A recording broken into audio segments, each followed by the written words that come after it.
El Señor nos va a hablar en esta mañana de forma muy clara, porque su palabra es muy clara, ¿verdad? Lo importante es que nosotros estemos atentos a entender su palabra, pero más que entender su palabra, porque todos entendemos aquí su palabra porque tenemos el Espíritu Santo de Dios. Si no tuviéramos el Espíritu Santo, hubiéramos sido incrédulos y no hubiéramos entendido la palabra. Nuestro mayor problema no es luego entender la palabra, sino practicar la palabra. Ese es nuestro mayor problema.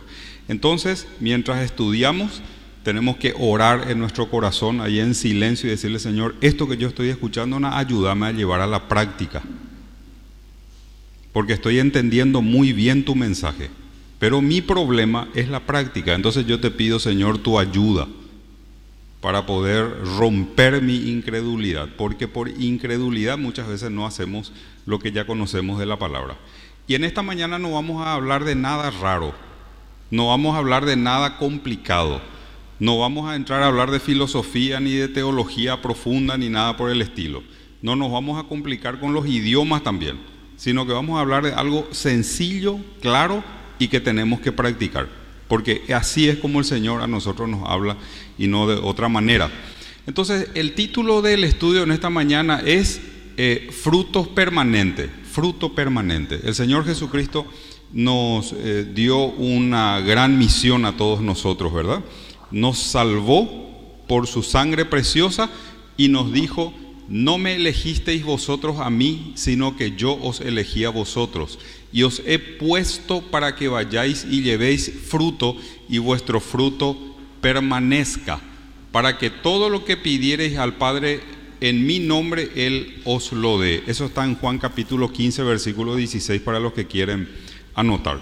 Y hay algunas cosas que me llamaron la atención aquí. Primero, yo os elegí a vosotros y os he puesto. Si nosotros hablamos de permanencia de fruto, ¿de qué estamos hablando? ¿Estamos hablando de evangelismo o estamos hablando de discipulado? ¿De qué estamos hablando? ¿Estamos hablando de evangelismo o de discipulado? Permanencia de fruto. Estamos hablando de discipulado, ¿verdad? Porque le vamos a discipular a la persona que ya aceptó a Cristo como Salvador personal. Y fíjense lo que el Señor dijo: yo os he elegido, yo os elegí a vosotros y os he puesto. Cuando vos y yo le predicamos a alguien y acepta a Cristo como Salvador personal, lo primero que nosotros tenemos que entender es que no es que nosotros le elegimos a la persona. Y si es que es Dios el que le eligió a la persona, nosotros nos complicamos muy grande si la persona toma decisión con nosotros. ¿Sabes por qué? Porque si Dios le eligió a esa persona, quiere decir que Dios me usó a mí y te usó a vos para que esa persona a quien Dios le eligió pueda ser parte de la familia de Dios. Y si esa persona fue elegida por Dios, no es tu pertenencia ni mi pertenencia, es de la pertenencia de Dios. De Dios es esa persona que acaba de aceptar a Cristo como Salvador personal. Entonces, nosotros nos complicamos muy grande si la persona que recién aceptó a Cristo conmigo, yo no me encargo de cuidarle a esa persona, porque no le estoy cuidando a alguien que le pertenece a Dios, que Dios eligió. Y si yo hago mal mi trabajo de discipulado, soy yo quien voy a responder delante de Dios, porque esa persona no entiende a la izquierda ni a la derecha. En segundo lugar, ese versículo bíblico dice: os he puesto. Dios no solamente nos elige, sino que Dios nos indica ya qué es lo que tenemos que hacer. Esa persona que recién aceptó a Cristo conmigo, dice que Dios le ha puesto. Yo no tengo ni idea para qué Dios le puso. Esa persona que recién nomás aceptó a Cristo conmigo, en el caso de que sea un hombre, por ejemplo, el día de mañana puede ser tu anciano. El día de mañana puede ser tu diácono. El día de mañana te puede enseñar la palabra. Porque como yo no tengo don de maestro, esa persona puede crecer mucho más rápido de lo que yo me imagino. Y esa persona puede hacer una diferencia enorme en mi propia congregación. El día de mañana esa persona a quien yo le estoy testificando y crece espiritualmente puede llegar a disciplinarme. ¿Sabes por qué? Porque dice el Señor: yo os he puesto, dice. No yo, el Señor. Y eso nos indica que la obra es de Dios, no es mi obra. Yo solamente soy parte de la obra que Dios inventó. Pero yo puedo hacer de dos maneras la obra. Puedo hacer diligentemente y puedo hacer negligentemente. Si hago diligentemente, Dios me va a premiar. Pero si yo hago negligentemente, yo soy un estorbo para Dios.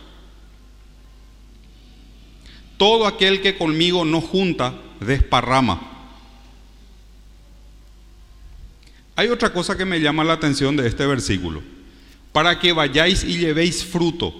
No dice que para que nosotros nos convirtamos como en esa higuera que el Señor pasó y miró y no tenía fruto. ¿Qué le hizo el Señor a esa higuera? Inca, se secó. Y hay muchos creyentes en la iglesia de Luque que estamos secos. Muchos estamos secos.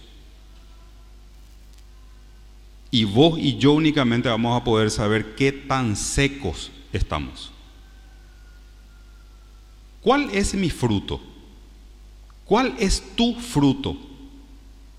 Porque no soy yo ni sos vos el que vas a medir mi fruto, ni yo no voy a medir tu fruto.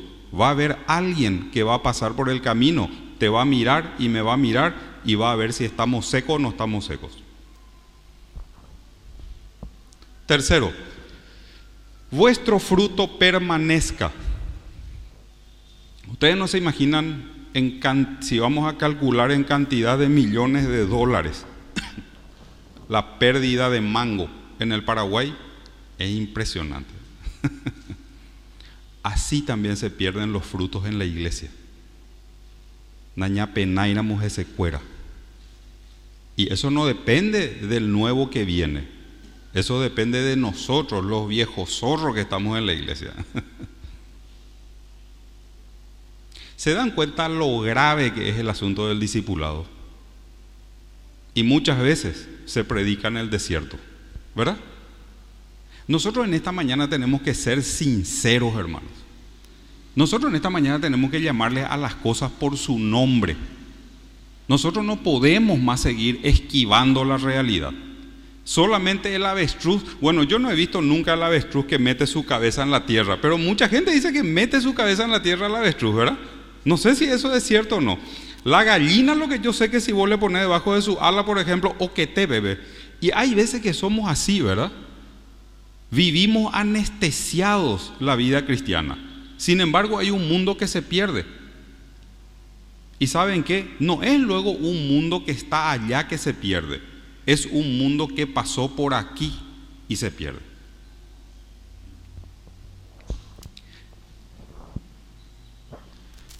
Discipular es salir a pescar.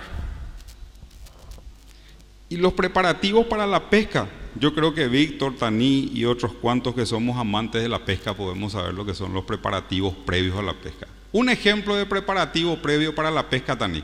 En esta Semana Santa, atender la pregunta clave que te estoy haciendo, y Víctor también, no sé qué otros pescadores pueden haber acá. Una pregunta clave. ¿Qué es lo primero que un pescador va a considerar en Semana Santa para salir a pescar? ¿En serio que me contestaste eso, Dani? No puedo creer. Yo creo que es una broma tú. Víctor, por favor. Sin la carnada no me puedo pescar. Pero hay otra cosa antes de la carnada en Semana Santa.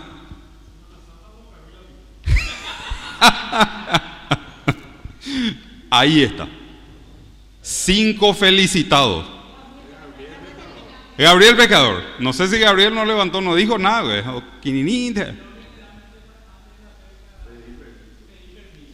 Ahí está.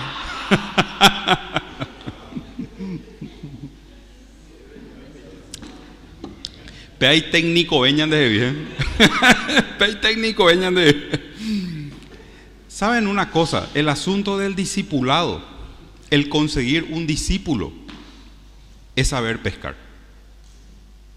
El Señor dijo que nosotros íbamos a ser pescadores de hombres. En esta iglesia nosotros no sabemos pescar. Nosotros en esta iglesia, hermanos y hermanas queridas, como pescadores y pescadoras, somos excelentes albañiles.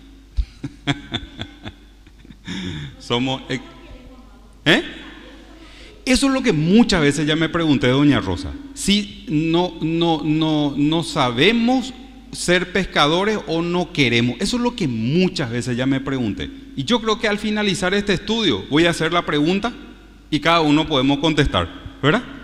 Pues es una pregunta. Y en muchas iglesias seguramente, pero yo no me hago cargo de las otras iglesias. Yo me quiero hacer cargo de mi congregación nomás. ¿Por qué yo me voy a meter en patio ajeno, verdad?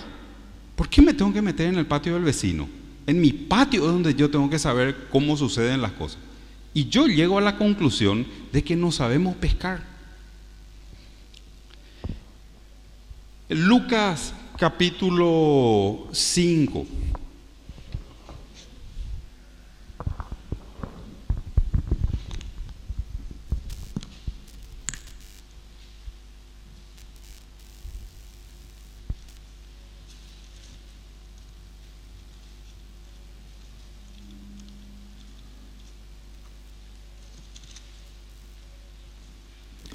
Dice: aconteció que estando Jesús junto al lago de Genesaret, y qué lindo nombre este de Genesaret, ¿verdad? Porque Genesaret significa jardín del príncipe, ¿verdad? Dice: estando junto al lago de Genesaret, el gentío se agolpaba sobre él para oír la palabra de Dios. Y vio dos barcas que estaban cerca de la orilla del lago. Y los pescadores, habiendo descendido de ellas, lavaban sus redes. Y entrando en una de aquellas barcas, la cual era de Simón, le rogó que la apartase de tierra un poco. Y sentándose, enseñaba desde la barca a la multitud. Cuando terminó de hablar, dijo a Simón: boga mar adentro y echad vuestras redes para pescar. Respondiendo Simón le dijo: Maestro, toda la noche hemos estado trabajando y nada hemos pescado, mas en tu palabra echaré la red. Y habiéndolo hecho, encerraron gran cantidad de peces y su red se rompía. Entonces hicieron señas a los compañeros que estaban en la otra barca para que viniesen a ayudarles. Y vinieron y llenaron ambas barcas de tal manera que se hundían. Viendo esto, Simón Pedro cayó de rodillas ante Jesús diciendo: apártate de mí, Señor, porque soy hombre pecador. Porque por la pesca que habían hecho, el temor se había apoderado de él y de todos los que estaban con él. Y asimismo de Jacobo y Juan, hijos de Zebedeo, que eran compañeros de Simón. Pero Jesús dijo a Simón: no temas, desde ahora serás pescador de hombres. Y cuando trajeron a tierra las barcas, dejándolo todo, le siguieron. Atiendan estos detalles. Jesús va a los futuros discípulos. Versículos 1 y 2. Él va al mar de Galilea. Él va a las personas que él ya sabía que iba a tener por discípulos. Él no espera. Él no se sienta en un lugar y, muchachos, vengan a poco. No, él se va. Él se toma el tiempo. Él no se va a cualquier lado. Él se va donde están las personas. Él tiene una dirección, un rumbo, un objetivo.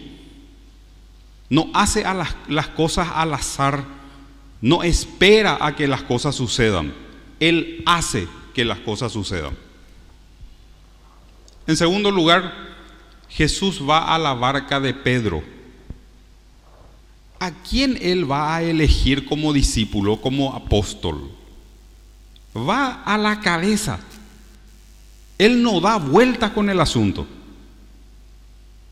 Él ya tiene el objetivo trazado. seguramente ya estuvo orando por Pedro, ya estuvo pensando, ya estuvo deleitándose en su corazón, ya sabía que le iba a negar 3 veces, ya sabía la conversación con Pedro, que hoy a la orilla del mar de Galilea, después de resucitar, iba a estar en esa misma orilla, esperándole a Pedro a que nade todo, porque Pedro venía nadando, cuando se dio cuenta que era el maestro que estaba caminando en la orilla, resucitado. En esa misma orilla, Jesús ya sabía que le iba a esperar a Pedro esa mañana al amanecer con una parrillita y con un pescado encima de esa parrillita, y cuando Pedro llegó le invitó a desayunar. Él ya sabía todo eso. Yo no sé si nosotros nos ilusionamos con las personas a quienes vamos a discipular. Orar por una persona para discipularle es soñar con esa persona. Es imaginarnos en el nombre de Dios lo que esa persona va a hacer aquí en esta iglesia de Luque. Si nosotros tratamos de discipular, buscar un discípulo sin soñar en el nombre de Dios, no sabemos lo que significa el discipulado. Jesús se dirige a la multitud. Él elige la barca de Pedro, se sube en la barca y desde esa barca predica. Podía haber predicado ahí parado nomás en la costa y las barcas, claro que podía haber hecho, pero el hecho de subirse a la barca de Pedro y hablar desde la barca de Pedro implica una intencionalidad, marcó lo que quería conseguir. Nosotros tenemos que saber marcar espiritualmente lo que queremos conseguir. Y entonces yo me imagino Pedro, el gran rabí, viene, elige mi canoa y se sube en mi canoa, y el gran predicador está en mi canoa. Desde mi barca él está hablando a toda esta multitud. Ayer lucico en Diezna. Ese es un privilegio, pero que no tiene nombre. Ahora Pedro, de haber sido un don nadie, ahora la multitud le identifica a Pedro como el dueño de la barca en la que se subió el maestro y le habló a toda esa multitud. No habló en detalles con Pedro. No, ahora es la multitud la atención del Señor. Pero esto tiene un giro interesante, porque dice Jesús vuelve a Pedro, ahora sí es personal. Ahora sí es personal. Y avanza el relato, y hay otros detalles interesantes. Jesús hace un milagro para Pedro, y es Pedro quien llama al resto. Si nosotros queremos discipular, tenemos que imaginarnos que ese nuestro discípulo y esa nuestra discípula es la que va a estar entrenada y afilada para llamar al resto.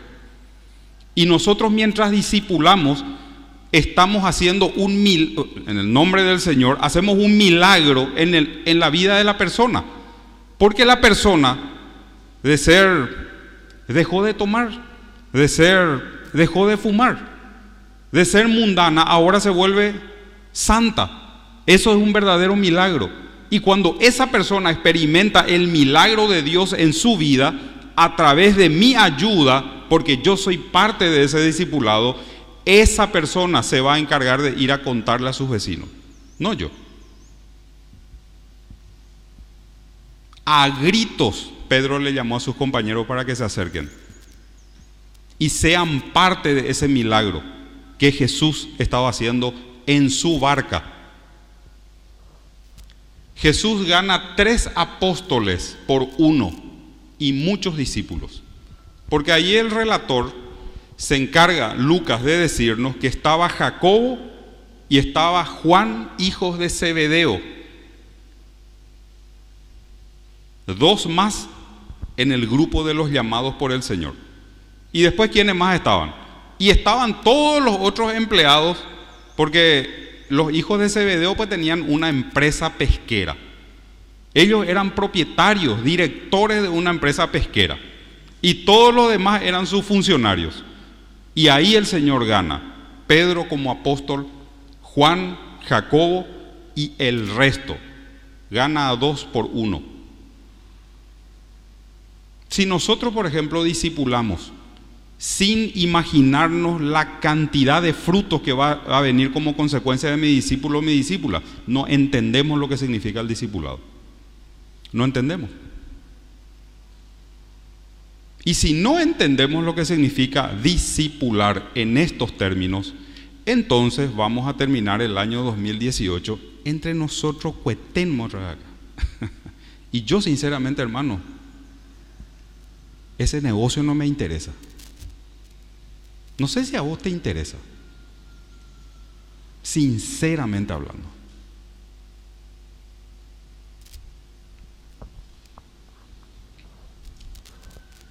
La multitud se va a enterar por este grupo de hombres. ¿Por qué? Porque el relato bíblico, ¿cómo termina? ¿Cómo termina? ¿Cuál es el último versículo? ¿Cómo dice el último versículo que leímos?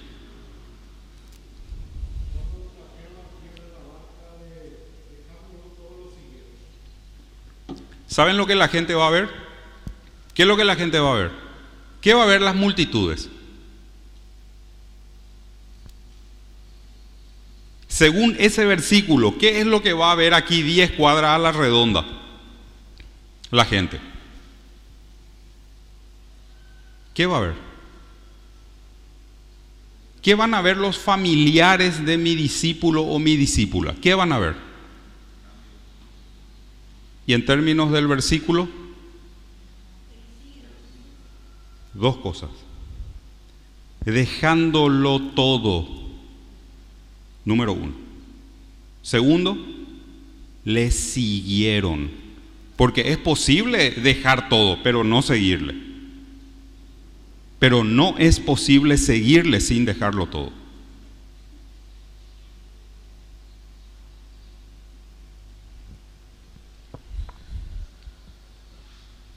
¿Saben que Primera de Corintios capítulo 15, versículos 5 y 6 al 6? ¿Alguien puede leer?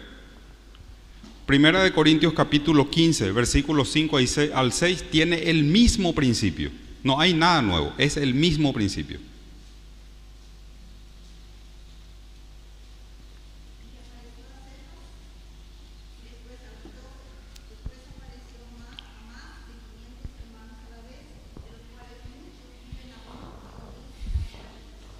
Fíjense que es el mismo principio. Primero a uno, después a un grupo y después a más de 500 personas.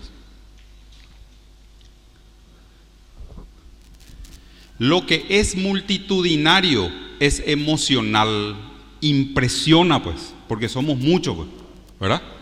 Da la sensación de que hicimos mucho. Creemos que el trabajo está hecho. Es impersonal. Bueno, podemos pues saludarnos entre todos. ¿Y qué yo sé de la persona que está allá? No sabemos nada. Entonces juntamos a mucha gente, pero nadie sabe nada de nadie. Es impersonal, es anticompromiso. Lo masivo. En el Estadio Defensores del Chaco, cuando te va a un partido, vos le conocés a la gente que está en la otra gradería. Es totalmente anticompromiso. Se derrumbó la gradería y se cayó. Mira, pues yo estuve en ese momento y vos sos parte de su lamento. No, pero yo me entero nomás, he visto nomás. Es anticompromiso. Es cómodo y no dura.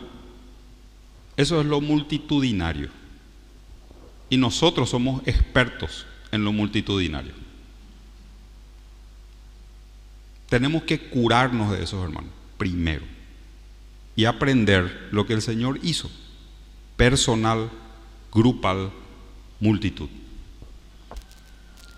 Sin embargo, lo que es personal no se ve, ¿verdad? No se ve lo que es personal. ¿Qué puedo estar haciendo? Y ando ya de trabajo. No se ve, ¿verdad? Es de largo plazo, es íntimo. Gozaos con los que se gozan, llorad con los que lloran. Romanos 12:15. No se llora en público. No se llora en público. En público uno se ríe. Hasta el que está más triste va a venir a sonreírse por lo menos para tratar de quedar bien con el resto. Sonreímos todos. Aprendemos eso desde muy chiquitito. Solamente tu discípulo o tu discípula te va a abrir su corazón. Y la pregunta es, ¿vas a estar allí cuando te abra su corazón? ¿Sí o no?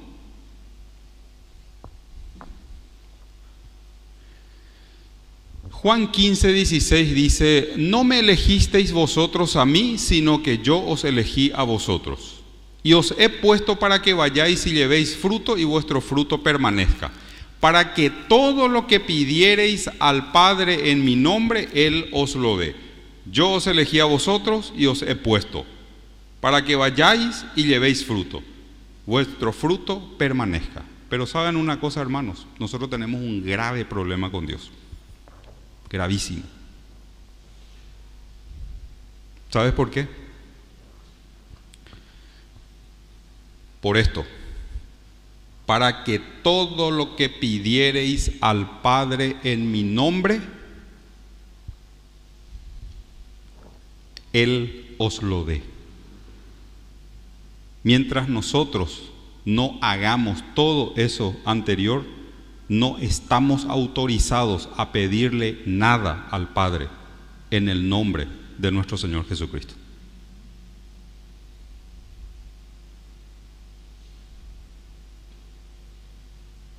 Podemos pedirle que la iglesia del Señor crezca acá en Luque, lindo motivo de oraciones, ¿verdad?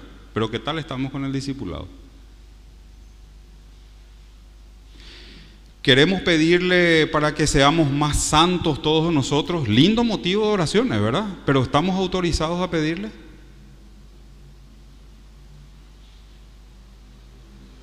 Queremos que nuestros niños aprendan a ser más comprometidos con la obra del Señor. Lindo motivo de oraciones, les puedo asegurar. A mí me conmueve, hasta las lágrimas me conmueve ese tipo de motivo de oración. Pero ¿estamos autorizados? Complicado. Para que todo lo que pidiereis al Padre en mi nombre, Él os lo dé. ¿Saben a qué me recuerda? ¿Saben a qué me recuerda? Me recuerda a esto. Samuel se fue a Saúl y le dijo: ¿se complace Jehová tanto en los holocaustos y víctimas como en que se obedezcan las palabras de Jehová? Ciertamente el obedecer es mejor que los sacrificios, y el prestar atención que la grosura de los carneros. ¿Saben por qué no crecemos? Ya saben, ¿verdad? Por eso no crecemos, hermanos.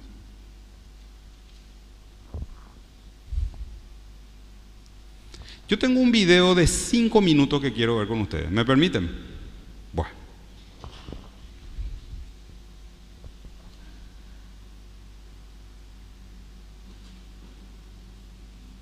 Debo suponer que el audio no está demasiado fuerte para no golpearles de entrada, ¿verdad? Bueno, ahí vamos. No tiene luego locución ni nada, así es que van a ver las imágenes, ¿no?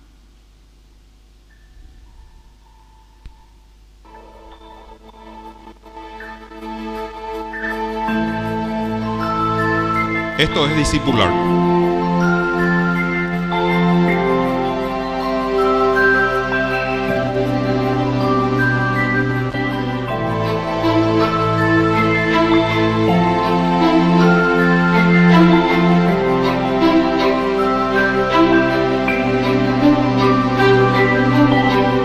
El uno a uno. Llegar a la casa de la gente. Meternos en el problema de la gente, ayudar a la gente, sentir lo que ellos quieren. No es un espectáculo, no es alabanza por todas partes, no, es irnos en medio de la gente, identificarnos con ellos. Lavar los pies implica meternos y llorar con los que tienen necesidades. Y no solamente es local, esto es de un alcance mundial. Esto implica alcanzar a todos, porque el Señor pensó en todo el mundo, no solamente en nuestro barrio, no solamente en Luque, acá la congregación, es mucho más que eso. Y hubo gente que nos enseñó con su ejemplo que sembrar implica sacrificio, ¿verdad? Nosotros estamos todos aquí sentados porque somos resultado de personas que se involucraron en nuestras vidas. Si no hubiera sido así, ninguno de nosotros seguramente hubiéramos estado sentados aquí. Esto verdaderamente es hacer discípulos. Cualquier otra cosa que nosotros nos imaginemos de que es el discipulado no sirve, no vale, y es un fracaso en la obra del Señor. Amén. Padre nuestro, te damos muchas gracias en esta mañana. Ayúdanos a serte fiel, ayúdanos a buscar a las personas para enseñarles tu palabra. Y Señor, ayúdanos a crecer en la medida de tu voluntad. Ayúdanos a despojarnos de todos aquellos pensamientos equivocados que tenemos con respecto a tu obra. Ayúdanos a sacudirnos de la comodidad que lo único que hace es ofender a todo lo que tú hiciste. Tú dejaste tu comodidad, tú dejaste tu tranquilidad, tú dejaste, Señor, el cielo, tu morada, y viniste a este mundo, Señor, a morir, a sacrificarte por cada uno de nosotros. Ayúdanos a entender, Señor, el verdadero compromiso del fruto que permanece, el significado de lo que es el fruto que permanece. Te entregamos nuestras vidas en tus manos y ayúdanos, Señor, a serte fiel, ayúdanos a agradarte como tú lo deseas. En el nombre de Cristo Jesús, amén. Gracias, hermanos.